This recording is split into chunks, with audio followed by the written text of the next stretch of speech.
Nikola Tesla, ये नाम शायद सुना होगा, पर क्या हम जानते हैं कि ये वो जीनियस है जिनकी वजह से हमारी आज की दुनिया बिजली से लेकर वायरलेस तक सब कुछ मुमकिन हुआ? लेकिन कमाल की बात यह है कि जिस इंसान ने भविष्य को इतना कुछ दिया, उसकी खुद की जिंदगी एक बहुत बड़ी पहेली बनकर रह गई। चलिए आज इसी पहेली को सुलझाने की कोशिश करते हैं। टेस्ला की कहानी सच कहूं तो विरोधाभासों से भरी पड़ी है। एक तरफ है उनका विजन, सोचिए, AC power grid, wireless communication, remote control, मतलब वो हर चीज जो आज हमारी जिंदगी का हिस्सा है। और फिर दूसरी तरफ है उनकी असली जिंदगी की हकीकत। वो कंगाली में मरे, उनके आविष्कारों का क्रेडिट कोई और ले गया, और तो और उनकी मौत के बाद एफबीआई ने उनके सारे कागजात तक जब्त कर लिए। अब सवाल ये उठता है कि भाई ऐसा कैसे हो सकता है? जिस इंसान ने दुनिया को रोशन किया, वो खुद गुमनामी के अंधेरे में कैसे खो गया? तो हमारा पहला सेक्शन है द फॉरगॉटन जीनियस, यानी वो जीनियस जिसे भुला दिया गया। हम बात करेंगे कि कैसे 20वीं सदी का शायद सबसे बड़ा आविष्कारक इतिहास के पन्नों से लगभग गायब ही हो गया। देखिए, 7 जनवरी 1943 निकोला टेस्ला न्यूयॉर्क के एक होटल के कमरे में मृत पाए गए, अकेले, बिना किसी पैसे के और कर्ज में डूबे हुए। जरा सोचिए इस बात को। वो इंसान जिसकी वजह से आज हमारे घरों में बिजली है, वो खुद अपनी जिंदगी के आखिरी दिनों में अंधेरे और कर्ज में डूबा हुआ था। इससे बड़ी विडंबना और क्या हो सकती है? और ये बात और भी ज्यादा दुख देती है जब हमें पता चलता है कि उनका दिमाग कितना असाधारण था। मतलब उनके पास फोटोग्राफिक मेमोरी थी, वो 9 भाषाएं बोल सकते थे, और सबसे हैरत अंगेज बात, वो किसी भी मशीन को बनाने से पहले उसे पूरा का पूरा अपने दिमाग में ही 3D में डिजाइन कर लेते थे। सिर्फ डिजाइन ही नहीं, उसे दिमाग में ही चलाकर टेस्ट भी कर लेते थे। वो सचमुच अपने समय से 100 साल आगे की सोच रहे थे। अब यहीं से कहानी में एक बहुत बड़ा मोड़ आता है। हम बात करेंगे वॉर ऑफ करंट्स की। ये सिर्फ 2 टेक्नोलॉजी की लड़ाई नहीं थी, नहीं, ये लड़ाई थी एक विजनरी और एक बिजनेसमैन के बीच, एक ऐसे इंसान के बीच जो भविष्य बदलना चाहता था और एक ऐसे इंसान के बीच जो उस भविष्य से पैसा कमाना चाहता था। तो ये लड़ाई थी किस बारे में? एसी बनाम डीसी। एक तरफ था टेस्ला का ऑल्टरनेटिंग करंट यानी एसी। इसकी खासियत ये बिजली को बहुत दूर दूर तक बिना ज्यादा नुकसान के भेज सकता था। इसका वोल्टेज बदलना भी आसान था। सीधे शब्दों में कहें तो आज हमारे घरों में जो बिजली आ रही है वो इसी की बदौलत है। दूसरी तरफ था एडिसन का डायरेक्ट करंट या डीसी।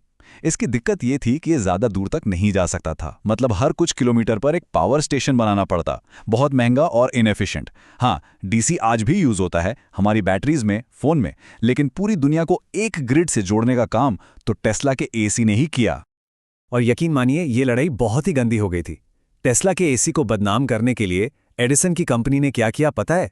उन्होंने सरेआम जानवरों को एसी करंट से मारना शुरू कर दिया, कुत्तों से लेकर घोड़ों तक, और यहां तक कि एक हाथी को भी करंट लगाकर मार डाला, सिर्फ ये दिखाने के लिए कि देखो टेस्ला का एसी कितना खतरनाक है। शायद इन दोनों के बीच का फर्क आज के एक बड़े इनोवेटर एलन मस्क के शब्दों में सबसे अच्छा समझ आता है। उन्होंने कुछ ऐसा कहा कि एडिसन का कमाल प्रोडक्ट्स को मार्केट में बेचने में था। वो एक शानदार बिजनेसमैन थे, जबकि टेस्ला वो एक फ्यूचरिस्ट थे, एक विजनरी। वो भविष्य की सोच रहे थे। एक दुनिया को बदलना चाहता था, दूसरा उस बदलाव को बेचना चाहता था। लेकिन टेस्ला सिर्फ दिमाग से ही बड़े नहीं थे, उनका दिल भी बहुत बड़ा था। हुआ ये कि उनके इन्वेस्टर और दोस्त जॉर्ज वेस्टिंगहाउस दिवालिया होने के कगार पर आ गए। तो जानते हैं टेस्ला ने क्या किया? उन्होंने एसी टेक्नोलॉजी की रॉयल्टी का अपना कॉन्ट्रैक्ट फाड़कर फेंक दिया। वो रॉयल्टी जिसकी आज की तारीख में कीमत $300 मिलियन से भी ज्यादा होती। ये दिखाता है कि टेस्ला के लिए पैसा नहीं, बल्कि उनका विजन और दोस्ती ज्यादा मायने रखती थी। पर एसी करंट तो सिर्फ एक शुरुआत थी। टेस्ला का असली और सबसे बड़ा सपना तो कुछ और ही था। वो एक ऐसी दुनिया बनाना चाहते थे जिसमें तार हों ही नहीं, अ वर्ल्ड विदाउट वायर्स। एक ऐसी दुनिया जहां हर किसी को असीमित और मुफ्त एनर्जी मिले। और ये है वार्डनक्लिफ टावर। ये टेस्ला के उसी सपने का एक जीता जागता सबूत था। उनका प्लान था कि इस टावर के जरिए एक ऐसा ग्लोबल नेटवर्क बनाया जाए जो पूरी दुनिया को बिना किसी तार के मुफ्त में बिजली और इंफॉर्मेशन दोनों पहुंचा सके। सोचिए, आज हम जिसे वायरलेस चार्जिंग और इंटरनेट कहते हैं, टेस्ला वो 100 साल पहले ही बनाने जा रहे थे। लेकिन यहीं पर आकर उनके सपने की टक्कर हुई बिजनेस की दुनिया से।